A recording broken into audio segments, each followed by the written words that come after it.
కొడవలూరు మండలం నాతరాజుపాలెం హరిజనవాడలో Buchireddypalem CI Srinivasarao, Buchireddypalem rural CI O Durgaprasad ఆధ్వర్యంలో పోలీసులు విస్తృత స్థాయి కార్డన్ సెర్చ్ కార్యక్రమాన్ని నిర్వహించారు. పెద్ద సంఖ్యలో పోలీసులు పాల్గొని హరిజనవాడ అంతటా తనిఖీలు నిర్వహించారు. అనుమానాస్పద వ్యక్తులు, అక్రమ కార్యకలాపాలపై ప్రత్యేక దృష్టి సారిస్తూ వాహనాలు, వ్యక్తుల వివరాలను సేకరించారు. ఈ సందర్భంగా సరైన పత్రాలు లేని సుమారు 20 బైకులను పోలీసులు స్వాధీనం చేసుకున్నారు.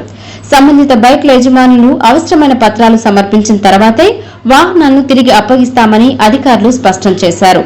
ఈ సందర్భంగా సీఐ దుర్గాప్రసాద్ మాట్లాడుతూ, ప్రమాదవశాత్తు రోడ్డు ప్రమాదం జరిగి ఎవరైనా గాయాలతో ఉన్నప్పుడు ప్రజలు వెంటనే ఆ గాయపడిన వ్యక్తిని గంటలోపు హాస్పిటల్కి తీసుకువెళితే గోల్డెన్ అవర్ కింద 25,000 రూపాయల నగదు పురస్కారం ప్రభుత్వం అందిస్తుందని, అదేవిధంగా గాయపడిన వ్యక్తికి చికిత్స నిమిత్తం 1,50,000 హాస్పిటల్కి ప్రభుత్వమే చెల్లించడం జరుగుతుందని తెలిపారు. బైక్ నడిపే సమయంలో హెల్మెట్ తప్పనిసరిగా ధరించాలని, మైనర్ పిల్లలకు బైక్ ఇస్తే తల్లిదండ్రులపై చట్టపరమైన చర్యలు తీసుకోవడం జరుగుతుందని హెచ్చరించారు. ప్రజలు పోలీసులతో సహకరిస్తేనే నేరాలను సమర్థవంతంగా నియంత్రించగలమని తెలిపారు.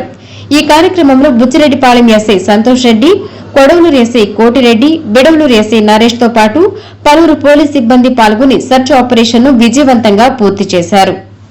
మొట్టమొదటిగా మనం హెల్మెట్ పెట్టుకోవడం, మన పిల్లలు లేకపోతే మన అన్న తమ్ముడు ఎవరున్నా కానీ హెల్మెట్ లేకుండా ఎవరిని కూడా